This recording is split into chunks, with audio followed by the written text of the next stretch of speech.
বাংলাদেশ সফরে এসে নাচের মাধ্যমে দর্শকদের মন জয় করেছিলেন জার্মান টিকটকার নোল রবিনসন। ঢাকার বিভিন্ন স্থানে তিনি নেচে মাতিয়েছিলেন সাধারণ মানুষকে।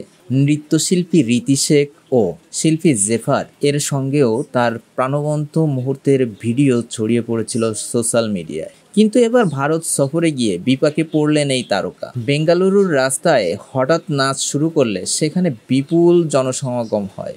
জনতার ভিড় সামলাতে না পেরে পুলিশ তাকে আটক করে। হিন্দুস্তান টাইমসের খবরে জানা যায়, 11 মিলিয়নের বেশি ইনস্টাগ্রাম ফলোয়ারধারী রবিনসনকে গত 30 জুলাই বুধবার বেঙ্গালুরু পুলিশ সাময়িকভাবে আটক করে। পরে তাকে প্রায় 15 মিনিট থানায় রাখা হয় এবং মাত্র $2 সমপরিমাণ জরিমানা দিয়ে মুক্তি পান। নিজের ইনস্টাগ্রাম অ্যাকাউন্টে এক ভিডিও বার্তায় রবিনসন জানান, এটাই প্রথমবার যখন আমাকে থানায় নিয়ে যাওয়া হলো।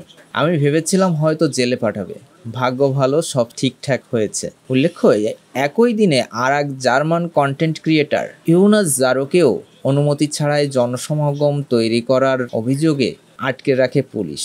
এর আগেও বিখ্যাত ব্রিটিশ গায়ক এড শিরানকে রাস্তার পারফরমেন্স বন্ধ করতে হয়েছিল একই কারণে।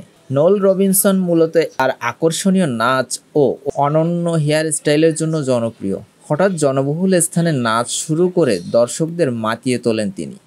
তবে বেঙ্গালুরুর ঘটনায় প্রমাণ হয়েছে, স্ট্রিট পারফরমেন্স করতে হলে অনুমতি নেওয়া জরুরি।